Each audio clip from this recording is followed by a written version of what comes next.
Israel has bombed Iran's state television headquarters right in the middle of live broadcast. Now, a newsroom is no military target, but this is not new for Netanyahu. Remember Gaza? Netanyahu's government has been testing international waters for far too long, but now, with US President Donald Trump's dead warning to Iran, missiles are being fired and cities are being burnt down. What does this war really mean for the Islamic world, for oil, and for the rest of us? Hello and welcome. You're watching Statecraft with me, Geeta Mohan.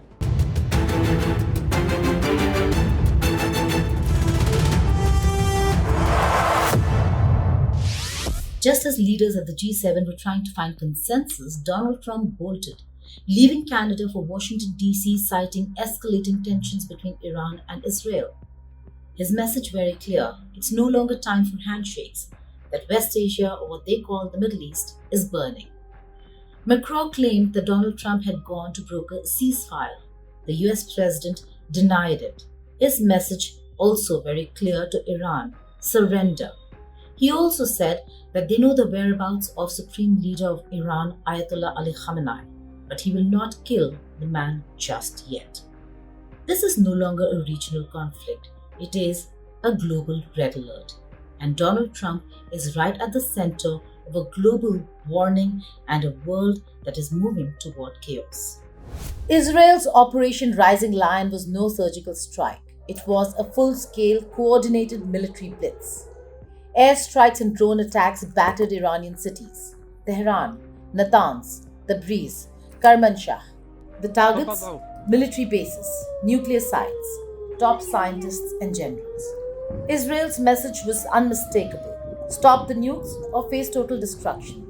Iran's reply was just as loud. Operation True Promise 3. Hundreds of ballistic missiles rained down on Jerusalem and Tel Aviv. Civilians died. Military leaders were hit. Entire districts were flattened.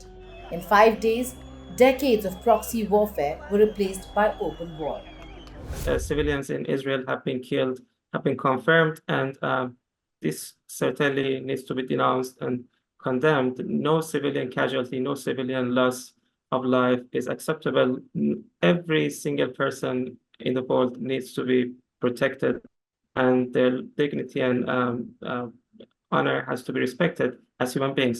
But what's happening with the people of Iran is that, again, we have to go back to the question of an unprovoked military aggression, and the idea that the aggressor here is, again, using a rhetoric that is simply even not consistent with the international humanitarian law, which is the law of the war. So the Israeli defense minister, Israel cuts, saying that Tehran will be burning, or the residents of Tehran will pay a price. Again, these are warnings that people in Iran and also elsewhere in the world are paying attention to, which casts into doubt the sincerity of assertions that Israel, for example, is not at odds with the people of Iran, is not an enemy of the people of Iran, or is not seeking an adventure in Iran. Also, in terms of the speculations or assertions that Israel is not targeting civilians in Iran, I mean, at least you can just simply survey the media reports that have already been confirmed. The reports by Iran's Ministry of Health, which is not run by a militant group, it's actually the Ministry of Health of a UN member state, saying that so far 224 people have been killed. In the city of Tabriz, which is not even the capital of Iran, 18 people have been killed. Many of these attacks have disproportionately impinged on and affected areas which host a large population of Iranian minorities, including Iranian Kurds or Azeris. A 24-year-old poet has been killed. A teenager gymnast has just been killed earlier today. And then when a painter, a female painter, has been killed. So these are the reports that are emerging. Their family members, their friends are speaking out. And to ignore all of this at the same time, claiming that the government that is actually involved in this kind of activity, targeting and killing civilians, cares about the people of Iran, Iranian women, and promises them liberation, democracy. I I believe that this is simply dishonest. If I don't want to use other terms, I would say this is dishonest because at the same time as floating the idea of support and the sympathy with and friendship with the people of Iran, we cannot bomb them, we cannot starve them into liberation, we cannot I mean, the water supply system in the capital of Iran, with nearly 10 million residents, has been disrupted. There have been floods in densely populated and at the same time famous districts of Tehran.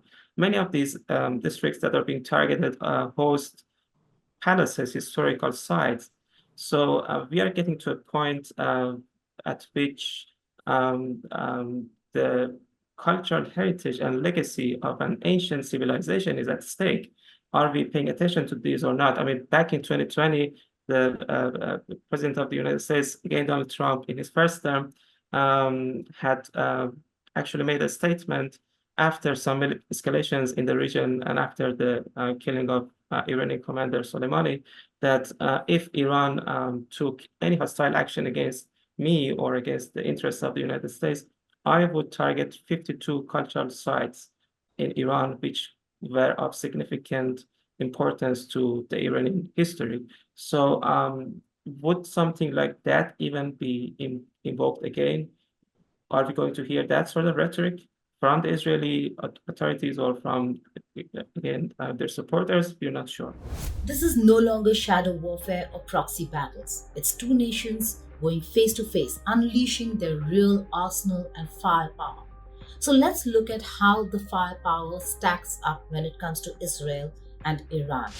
Who has the real edge in manpower, machines, and missiles? It's time to break down the firepower in this high-stakes showdown. Iran has numbers: 88 million people, 610,000 active troops, 70,000 combat vehicles, and a missile arsenal big enough to reach every inch of Israel. Its air force, outdated. But it compensates with sheer volume, ballistic missiles and drones that overwhelm even modern defenses. Israel, just 9 million people, but what it lacks in size, it makes up for in edge. Stealth F-35s, precision strikes, cyber warfare, satellite intel, and of course, the Iron Dome, a fortress in the sky. So who has the upper hand? Israel for now holds qualitative advantage. Its jets fly undetected. Its missiles strike with pinpoint accuracy, and its air defense system, well, they can intercept a hail of rockets. But Iran is built to endure. Its territory is vast. You can't bomb it into submission in one night. You can't erase 88 million people. And even if you hit Tehran, Iran can and will hit back again and again. That's the strategic balance. Israel is strategic, fast, but vulnerable. Iran is slow, clunky, but hard to kill. But in this war, it's not just about these two nations. Behind every missile and drone strike lies a network of powerful friends and deadly proxies. From billion-dollar aid to sleeper cells, the battlefield stretches far beyond Tel Aviv and Tehran. So who's fueling the fire? Who's standing in the shadows? And who's ready to jump into the flames? Israel's got firepower and friends. The United States, $3.8 billion a year in military aid, aircraft carriers in the Gulf, a hotline between Netanyahu and Trump. Europe, NATO bases across Germany, Spain, and the UK, logistic hubs ready to pivot. Even Arab states like Jordan offer quiet cooperation, shared intel on Iranian threats. Iran, it has an army of shadows. Hezbollah in Lebanon, armed to the teeth. Hamas and Islamic Jihad in Gaza, itching for vengeance. Houthis in Yemen, launching missiles. Shia militias in Iraq and Syria. It's not just two countries, it's a web of war. But webs can burn, and in Israel, survival comes at a steep price. Every time a missile arcs toward a city, the Iron Dome lights up the sky. It's precision, it's power, and it's expensive. Behind every interception is a staggering bill, and the cost is rising with every passing night. Can Israel afford to keep shooting? Let's break down the billion-dollar math behind survival. Israel's Iron Dome is a modern marvel, but it's not cheap. Each Tamir missile costs $50,000. Each Iron Dome battery, up to $157 million. During just one major Iranian barrage, Israel reportedly spent between $540 million to $1.35 billion in defense costs. That's the price of survival. But how long can even the richest ally of the US keep that up? One bad night costs more than most countries spend in a year. The Iron Dome may protect Israel's skies, but it's bleeding its economy dry. And when missiles aren't enough, leaders turn to something darker: assassinations. This war isn't just about tanks and drones, it's about killing key minds before they act. Generals, leaders, scientists, prime ministers, nobody is off limits in this war. But who decides who is to die? Who pulls the trigger? How close are we to something that is going to be completely irreversible? Behind closed doors, Netanyahu wanted to do the unthinkable: take out Ayatollah Khamenei. Trump said no, vetoed it flat. Why? Because political assassination isn't just a line, it's a cliff. Cross it and you plunge the whole region into hellfire. Trump didn't want that blood on his hands. But Netanyahu, he's talking tough. He's not denying it. He's not calming down. He wants Iran to fear what comes next. Trump may be the one stopping the madness for now, but how long can he hold back Bibi's finger from the trigger? I mean, the idea that there could have been a potential plan for Israel to try to target Iran's supreme leader or other political authorities, I mean, that could have been a major escalation that could have violated several international treaties, including the Vienna Convention, the Geneva Convention, international humanitarian law, and the principle of distinction, all of that. But for President Trump to try to intervene and stop a potential plan like that, I guess that's a good sign if it continues to remain the plan, because regardless of whoever Ali Khamenei is, which I guess many Iranians would consider an undemocratic, tyrannical leader who has been suppressing the people of Iran through his leadership and through his agenda of cultural strangulation, which I should confirm and acknowledge has been responsible for massive suffering over these 40 years or 46 years. Still, for any government to try to remove a dictator on its own, because it believes that it behooves its interest, it's out of question. It's not the way the international community works. I guess that's a good sign, but I'm not sure if the Iranian government would perceive that as an indication of goodwill on behalf of the United States to rush to the negotiating table. What can probably change the calculus of the Iranian government is maybe to be persuaded by its partners, including Russia or maybe some Persian Gulf Arab countries, that there is an interest, a longer-term security assurance for Iran as well, that there needs to be a negotiated solution to this. Or if they perceive or feel that this is getting out of hand. But as missiles fly and tempers flare, the real pressure point is far beyond battlefields and airstrikes. Strait of Hormuz, the gateway for nearly a fifth of the world's oil, could become the biggest leverage in this game.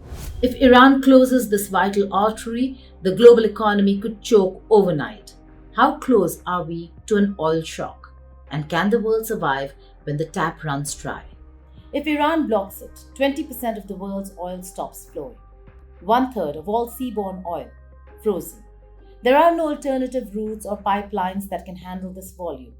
So if Iran blocks the Strait of Hormuz, it effectively cuts off a huge chunk of global oil supply instantly. The result? Oil prices would skyrocket, easily hitting $100 to $120 per barrel or more. This spike would trigger panic in major oil importing countries like India, China, and Europe. Industries that rely on oil, airlines, shipping companies, factories, would face crippling costs or even shutdowns.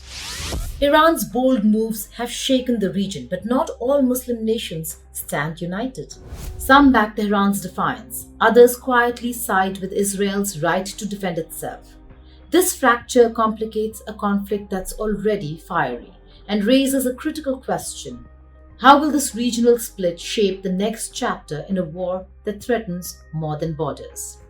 The Islamic world is deeply divided over the escalating conflict between Israel and Iran. On one side, Iran and its allies like Hezbollah and Hamas loudly call for resistance, pushing back fiercely against Israeli strikes. Yet many Gulf states remain cautious or silent, reluctant to fully back Iran's confrontational stance. Meanwhile, Turkey expresses anger but stops short of taking concrete action. This fractured response reflects complex political calculations, old rivalries, and shifting alliances across the region. Israel's bold strike on Tehran's state broadcaster was not just a military attack, it was a clear message that no place is off limits. At the end of the day, it's on Trump. After constantly trying to claim credit for the India Pakistan ceasefire and also saying that he can stop the Russia Ukraine war anytime he wants, this could be his moment. He's the only man talking to both Israel and the world's oil buyers. He has the jets, the carriers, the vetoes. But Netanyahu's not listening. Tehran's not backing down. Peace isn't just diplomacy. It's about stopping allies from going rogue. It's about pulling the world back from the brink. And maybe only one man has the leverage and the ego to try it. Else, there's Russia's Putin and China's Xi Jinping. I'm trying to make sense of the nature of relationship between Trump and Netanyahu because the current Israeli Prime Minister doesn't seem to be taking really instructions from anyone. That's also partly because his partners and allies, also in the European Union, have afforded him this idea of continuous impunity because as someone who is wanted by the International Criminal Court for the commission of war crimes, at least the ideal outcome would be for the major European leaders to come out and say, well, we have created this global order. We expect everyone to play by the rules. We expect mostly the global south and the third world countries, especially the Middle East, to comply with what we have set up as this configuration, which is okay. It's very good to play by the rules, but we want the rules to apply to everyone equally. We don't want to create a hypocritical world order in which a certain group of countries are constantly held to a set of standards while a certain group of countries are exempt. And this certainly will have long-term implications for global peace and security, and necessarily from a global security perspective, because if you continue to degrade and negate the same orders and principles that you have enshrined in international conventions, treaties, if each of them start to unravel, it will be much difficult to simply contain spirals like this, to in a very simple term, to control the world, because you have sometimes leaders who are ambitious over territory, over ideology, over politics. So there should be a point at which sane, wise, reasonable leaders come out and say, well, enough is enough. We have to enforce the rules. But in terms of the relationship between Trump and Netanyahu, I believe that Trump at this point appears to be okay with what the Israeli Prime Minister is doing, because he previously indicated that he didn't want to see further bloodshed and violence. Now he's saying that it might be the case that the US may get involved or not. So there's still this ambiguity that surrounds the situation, which also pretty much depends on which advisor is actually talking to President Trump and sharing opinions with him. I mean, the pretty much promising point is that he has removed many of the anti-Iran hawks from his diplomatic squad, but there are still voices that are pretty much interested in confrontation and violence. This is no longer about Israel and Iran. It's about oil. It's about nuclear weapons. It's about journalists being bombed on live TV. It's about Trump, Netanyahu, Khamenei, and a world praying that someone puts a brake on this escalating tension. But if it's not going to be Trump, could it be Russian President Vladimir Putin? Could it also be China influencing Iran and Israel to ensure that there is no further escalation? Missiles will keep flying, oil will keep rising, economies will crack, and the war we thought was far away will hit all of us hard. This isn't just war. It's a test of whether the global order can still hold, and the clock is ticking. Thank you for watching Statecraft.